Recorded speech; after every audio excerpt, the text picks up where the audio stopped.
David, I'm glad to have you on finally. David, you are an investor, you are a healthcare consultant. For all people that don't know you yet, do you want to quickly introduce yourself? Absolutely. And thank you, Armin. I'm David Williams, president of Health Business Group. I'm also host of the Health Biz podcast, co-host of the Care Talk podcast. And my career has been in management consulting. I was at Boston Consulting Group before starting my own firm about 20 years ago, based in Boston, and worked throughout healthcare and life sciences, and also in the last couple of years in cybersecurity. Right, right. And you are publishing something very interesting that I saw, and this is Healthcare Industry Trends 2023. So maybe you want to kind of, give us the trends that you are seeing when you talk to clients, when you talk to CEOs in the healthcare industry, and also like which ones have come true and which ones are not so far in 2023. Yeah, well, it's a good question. So I do like to put down trends, and I do like to just put down a marker and say, what's been happening and what's going to happen. How do we understand what's going on? And I have done that, for example, during COVID, and I talked about, what are we going to expect over the next few months within COVID, and then I've done it just sort of at the start of the year. It's a good way to have discussions with people. One of the things that I talk about a lot is Medicare Advantage. So in the U.S., Medicare Advantage is the form of Medicare, which is for people over 65 primarily, that's managed care. So historically, it's been a fee for service, do what you want. And more recently, Medicare Advantage has been embraced by both Democrats and Republicans as a way to control costs, give better service, and so on. And one of my predictions is that it was going to be a bit of a backlash against Medicare Advantage this year, because the truth is that it's actually turns to be more expensive than regular Medicare. It doesn't necessarily produce better outcomes, and it gives less choice to the individuals who are members of these plans. It can be highly profitable, but it's not necessarily better. So that has actually started to happen a bit, as there's been questions about whether, gee, is Medicare Advantage really an advantage to have or not? And I'll just highlight another trend, which is related to, two other trends. So one is related to investment. So a lot of what's happened is private equity has gotten interested in the healthcare sector in the U.S. and abroad. And this is, of course, U.S. investors, but also investors from primarily Europe and also Asia to some extent have said, well, this is a highly profitable sector. We don't have this type of phenomenon in our regions. We'll invest in the U.S. Now, the challenge is they may pick off something specific that says, hey, here's a place, a little niche that we can make a lot of money. And the problem is that's antithetical to the overall systemic healthcare reform. So if I'm a hospital, I have to take all comers, whether they have good insurance, bad insurance, no insurance, whether they have congestive heart failure, cancer, or whether they need a knee. But the most profitable patient is going to be that patient that is the orthopedic patient who needs a new knee and has great insurance. So an investor may have something focused on that sector specifically, take that away from the hospital. Now, the investor's making a lot of money. The hospital is now losing money because they were subsidizing the rest of their operation with those patients. And eventually, if that happens enough, you start to have a backlash against those that are doing the investment. So I tell the private equity investors, consider what you're investing in and make sure you have a good story about how it relates to supporting healthcare reform. Or you need to be the first in and the first out. But yeah, okay, interesting. And we were just talking before we started hitting the record button about, okay, so in Europe, especially this year, apart from all of the strikes that are happening, waiting times, I think there are lots of interesting statistics. Recently, The Economist did like this special coverage on the NHS failing. You have a very similar picture in France and in Germany. So when you contrast that, and you're talking to a lot of people, right? The US system is way more expensive. So, is it just that is it just like a COVID headache? Is it that like Europe is not spending enough, needs to spend more? Can you just entangle this a little bit for us? Well, I guess Europe won't be able to spend more on healthcare since the U.S. is already forcing them to spend more on defense. Right. So So what I see is that if we look in the US and we talk about healthcare reform, there's a lot of people that push the idea that we can't do anything like what you see in Europe or Canada or other parts of the rich world because look, you have waiting lists, you don't have good service, a lot of things that occur. The first thing to note is that the actual health of the population is not better in the U.S. It's worse in the U.S. than most of these other countries. Now, there could be some demographic and cultural reasons for that, but as far as the healthcare system goes, we are paying more, and in many cases twice as much. It's 20% of the gross domestic product in the U.S. compared to about 10% in other places. We're paying much more, and we're not. Still, people don't necessarily have access. There's challenges, et cetera, within the U.S. So we have to look in the mirror and realize that. Now, when you look to Europe, you could say, well, you mentioned these statistics about waiting times and so on. Guess what? You at least have the accountability. So they'll have statistics and they'll say the waiting time has grown from X to Y. You can actually analyze that in the NHS data. You can't find that in the US. Try looking and seeing what are waiting times somewhere, and you'll find an academic journal article that somebody wrote a few years ago that talks about trying to get a dermatologist appointment in Boston. So you've got accountability in Europe. I would say, yeah, I mean, one way to actually look at this is potentially to spend some more money, even within the existing context of the existing system, and see how far that gets you. But there's no panacea for healthcare. There's no easy solution, which makes it good for experts and good for investment. I'm just wondering because this is really happening now after this COVID period. So obviously there must be like a direct kind of causational effect that's like caused because COVID, nobody could get treatment. Now everyone is back in the hospitals and back at the doctors and so on and so forth. So like how does this play into it exactly, and why don't you see this like in as much in the US as in Europe? So I think what happens with, if you think about being in healthcare, it's been more than just a job or even a profession. Being a physician, at least in the US, has been more like a priesthood, Right. something you do. And when you ask somebody, it's not like, what do you do for a living? It's like, what are you? You are a doctor. And so that means that, and historically, that's come at the expense of family time. It's come at the expense of whatever, you're a physician and you treat people. Now, what's happened in recent years, and this is generally the case, I can't comment so much in Europe, is that now it's just like another job. A physician is just another professional. And by the way, there's a lot of people that are doing a physician role, like a nurse practitioner, physician assistant. The general term provider has been there.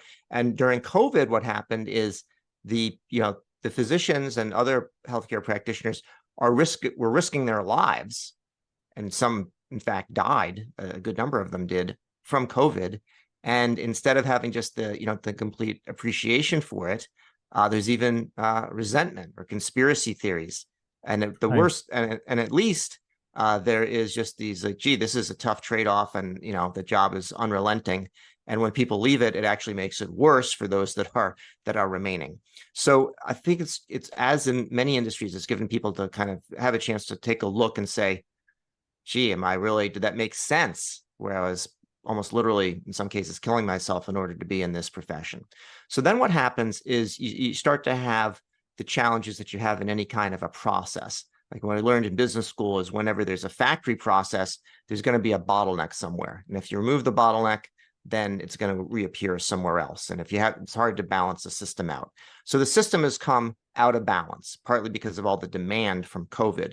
But then if you look what occurs on the supply side, and you've got these gaps, you have staffing issues. So where we see this right now in the US and Massachusetts, where I am, is the hospitals, when they want to discharge a patient, the skilled nursing facilities don't have room for them because they don't have staff.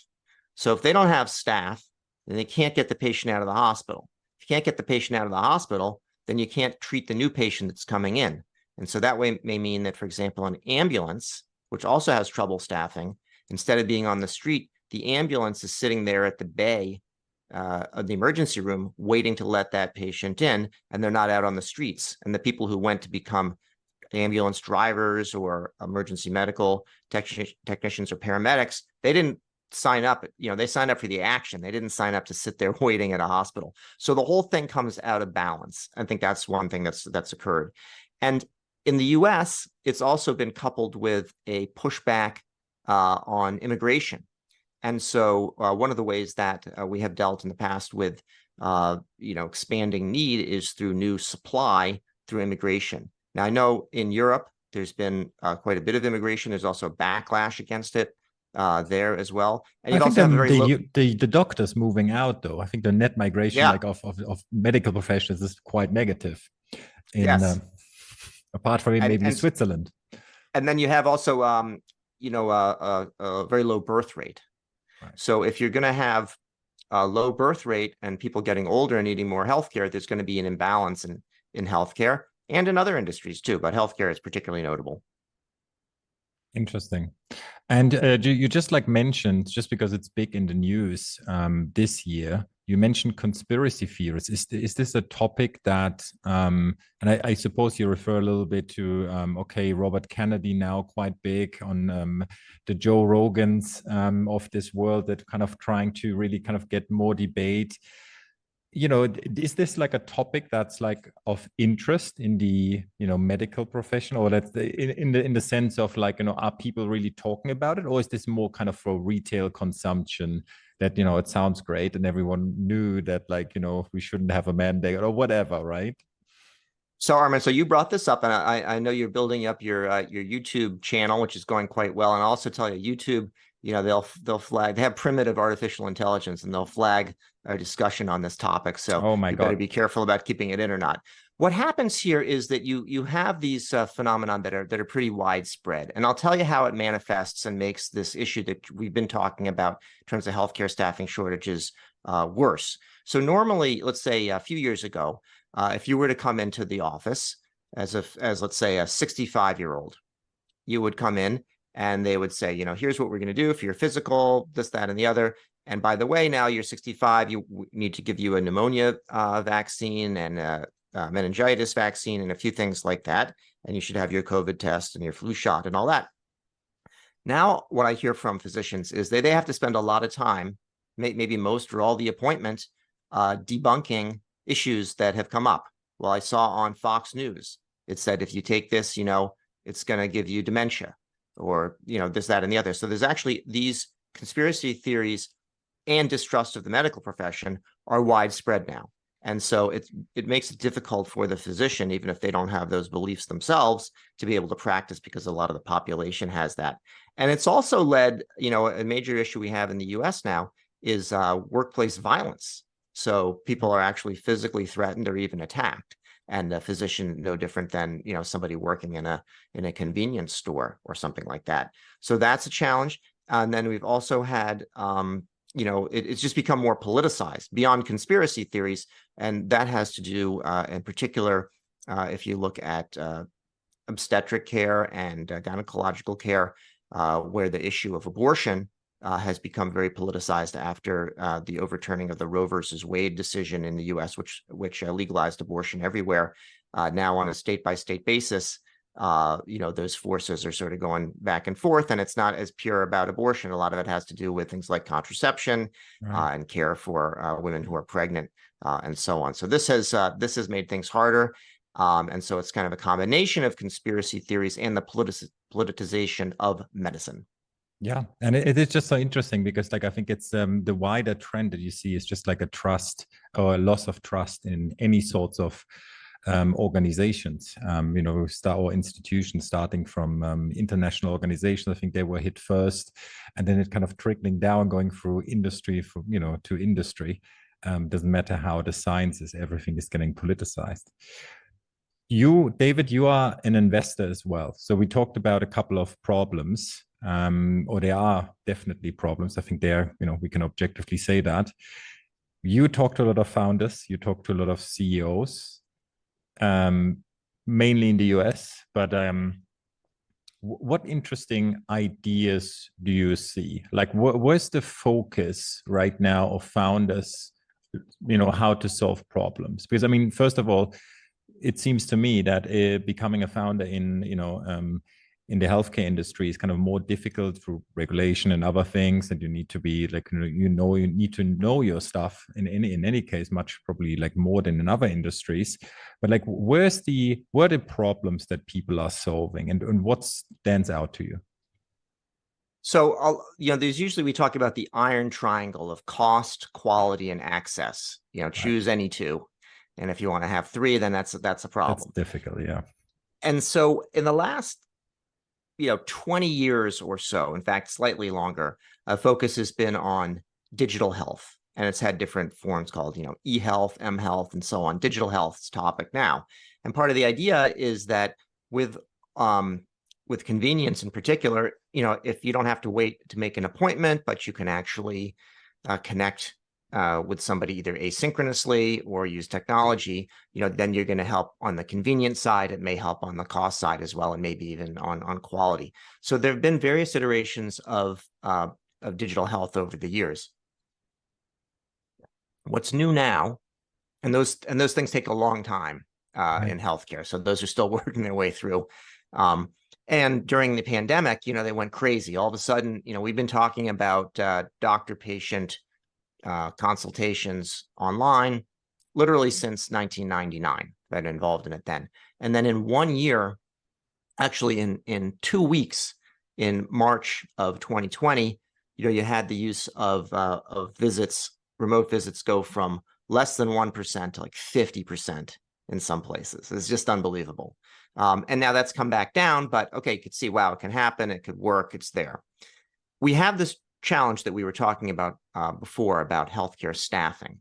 And so I think any founder now has to consider, what are you going to do that doesn't really require people? Digital health is part of that, but it's potentially really accelerated by artificial intelligence. And some AI has been used in the past, but if you consider now, what makes it difficult for a physician to operate, to have their practice. Some of it has to do with these conspiracy theories, lack of staff, and so on. But a lot of it has to do with the bureaucracy, the paperwork, looking things up in a way that's clunky with electronic medical records and references that they have. The promise of artificial intelligence is really fairly profound. So instead of having to spend a bunch of time writing a note to a patient or writing up notes, if you can use generative AI to get the main issues out and then express it in ways that you're actually comfortable with and it's not hallucinating, that's very powerful. And then there's other places too. Like if you look in clinical trials, difficult to recruit patients for trials. It's hard to find patients that are going to be eligible. So instead of going through all the medical records by hand, which can take a long time, or even in a semi-automated way, if you can use artificial intelligence, you can identify individuals that may be, based on their characteristics, that's an undiagnosed patient in this category. And so their treatment, if they haven't had the drug before, they would be good for a clinical trial and so on. You accelerate that radically. There's no danger in that, because if you have a false positive, that's going to be weeded out when you actually bring the patient in and screen them and enroll them in the trial. So I think the combination of artificial intelligence and digital health are the areas that people are looking at. Correspondingly, if somebody just made an investment a couple of years ago in something that was digital but didn't use AI, they're thinking, well, wait a minute, is my whole business model going to go away because AI is going to take it over? So it's made things exciting. I mean, what I can see is that there's clearly a difficulty with medical records. Like, we are playing around a lot with AI at Cassandra these days, and I can just like not imagine, because my medical records are spread all over, right, with the different places. So if you kind of can't combine them, how can AI give me anything? Because the data is like spread, like the accuracy will be so much lower. So like, who's working on this problem? Actually to bring speed on, on the AI front in the first place. Well, we didn't. So we didn't discuss this before, but you've teed it up nicely. So one company that I'm an investor in and advisor to is called Credo, Credo, Credo Health. And what they do is take advantage of something else that's going on, which is this trend toward interoperability.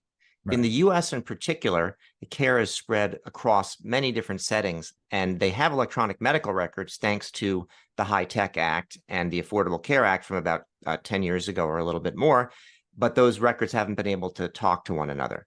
And so what happens now is there is this push toward interoperability, and there's some government frameworks and regulations. TEFCA is one of them that allows the they disallow the blocking of sharing of records. So for patient care, you need to actually be able to share the records. Now you need to be able to also to link those records up. And so a way that's being done is that the patient's giving consent for a company like Credo to be able to go and gather all that information, or they get the consent from the physician who's treating them.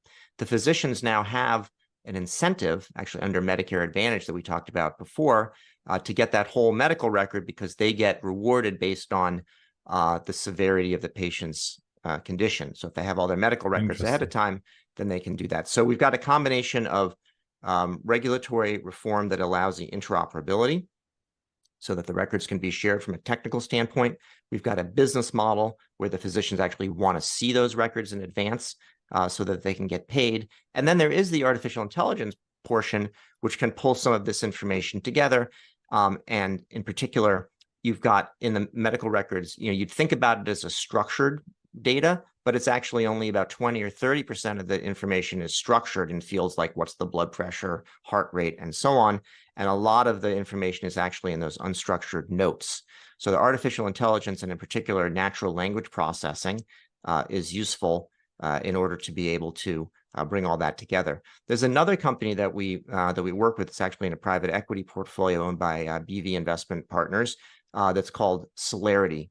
And this company actually does medical record indexing. So a big issue is that hospital systems, even if they're using an advanced medical record like Epic, when somebody's going from one hospital system to the other, those don't talk very well, despite this move toward interoperability. And so what they do at Celerity is they will bring the data from one record and be able to put it in the other record. So from hospital A to hospital B, and that involves a great degree of trust and care in order to make sure you've got the right information going into that other electronic medical record. So it's a combination of human interaction, just very good workflow, and also technologies like OCR, NLP, and AI. And it's all related to data, obviously very sensitive data.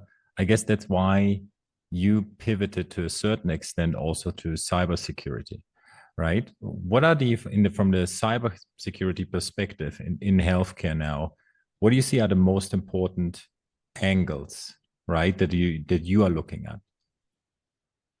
So I was approached during the start of the pandemic. During the pandemic, some people did new things, like they got a puppy or something like that. And, and I got a new vocation in addition to healthcare, which is in cybersecurity. Some researchers in Sweden approached me and said, we've scanned the whole internet, and around the world, the most vulnerable organizations are US hospitals. And they were exactly correct, because there's been a lot of ransomware for hospitals. A hospital is a chaotic environment to begin with, and it's also an environment that is very susceptible to cybersecurity issues. And I'll give you an example. So if you think about a hospital, if you think about a factory, so a factory has a lot of systems that are in place. They have a lot of security potentially, and they've got a gate outside of it, and you have to have an ID card to come in, and they've got cameras looking at everything. And certainly if you're going to touch any of the machinery, you're going to be well qualified, and you're going to be screened, and everything's going to be sensitive. Now, a hospital, although they may have some security, basically patients and doctors, and people are being rushed in, and then they do have advanced equipment like MRI machines and so on. So we call these OT, occupational operational technology, as opposed to IT, information technology. All these things are filled with computers and are quite easily hackable. So when you have now all these medical records that are online, that is very sensitive information for a patient. And whereas, let's say if somebody steals your credit card information, maybe they'll charge some funds and the bank might be defrauded. If somebody steals your healthcare information, that is very sensitive and very personal, and you can't just cancel your medical record, and go to get a new one.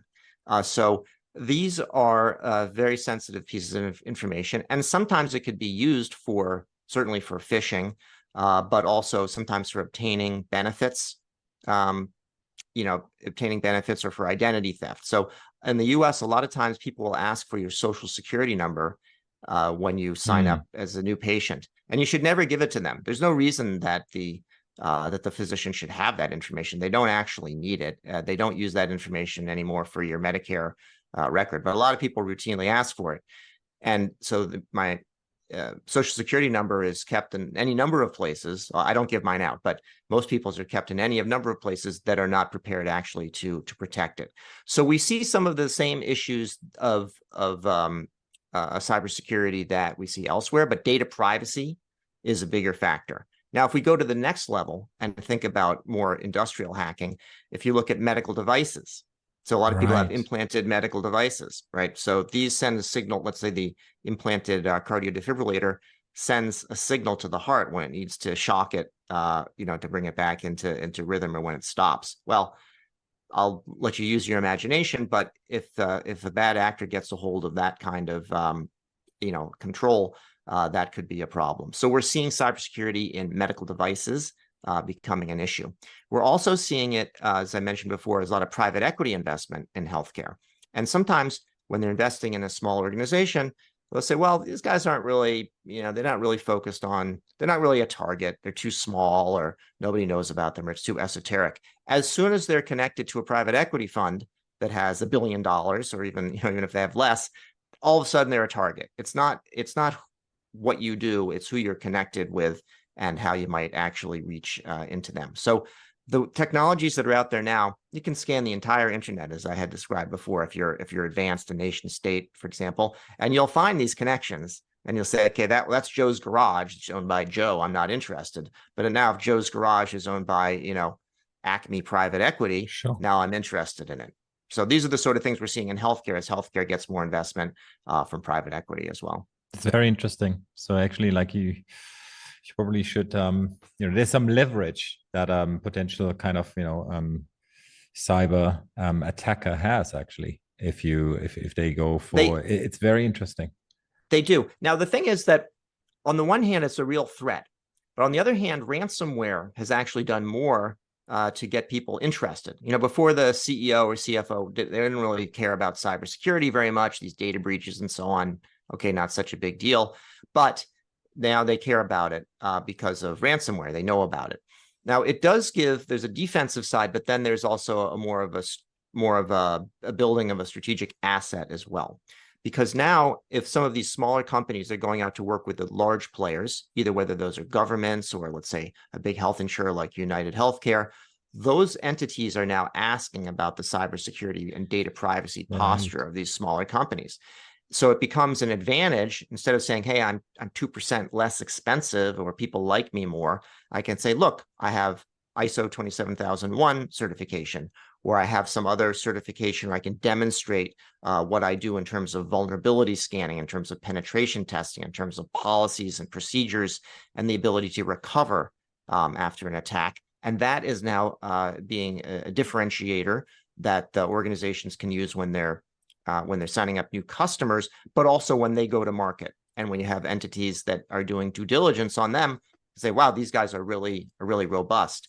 This ties in with data privacy as well, in particular in Europe with the GDPR, where the focus is on minimization of the data that's held, and then also not having it when you don't need it anymore. So if some data is not there, the only way data could be breached is if it's there.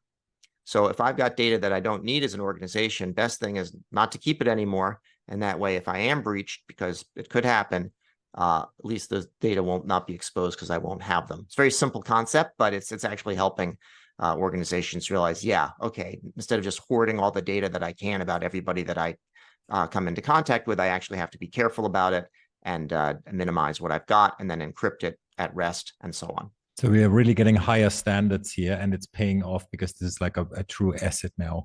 Maybe that hasn't been the case before. Interesting. So David, before we, wrap this up, what question should I have asked you that like maybe you are discussing these days with clients or with, with other CEOs in the industry? That's always that's like when they say when the genie gives you three wishes and your third wish is give me three more wishes. So I think we've Well, talked about which is good. That's good strategy. You know, I think that the question is really going to be for the next generation. If you look at the workforce, we know it's happened in COVID, and you're talking about it sort of, work from home, people reassessing their relationship with work and so on. It's really what's going to happen with the labor force over the next 5 to 10 years. Once we get past COVID, is things going to snap back as soon as there is a recession? Everyone's going to be willing to work from the office again? Are there going to be dedication and the same kind of careerism, or is there going to be something different? And I think that question, which is one I won't answer, but I'll just ask, is a big one. So what are we going to see in the labor force? And therefore, how should we craft our business models to account for that, both on the supply side, if I'm building a company and I need people to work for me, and then on the demand side, if people are interacting with the world and their jobs in a different way, what does that mean in terms of the opportunity to sell to them and to build relationships? interesting. And obviously, like this whole kind of remote work conversation, which is like a very hated or loved topic these days, is going to like directly very much play into it. Indeed. I'm a believer. So, but Leo, yeah. Okay. David, be like apart from Cassandra and this video, you're having your own podcast, and where else can people follow you? So the easy way to look for us is on healthbusinessgroup.com. And then I'm on LinkedIn. There's a lot of David Williams, but if you look up David Williams Health Business Group, there's the Health Biz podcast. I'm also co-host of the Care Talk podcast. You can go to caretalkpodcast.com. And if you're interested in cybersecurity, have a look at atomcell.com. That's ATUMCELL.com. While you're there, check out AtomSeal, ATUMSEAL.com, which is a way to send passwords safely and securely. Interesting. I will check it out. David, thank you so much. It's a real pleasure. Thank you. Cheers.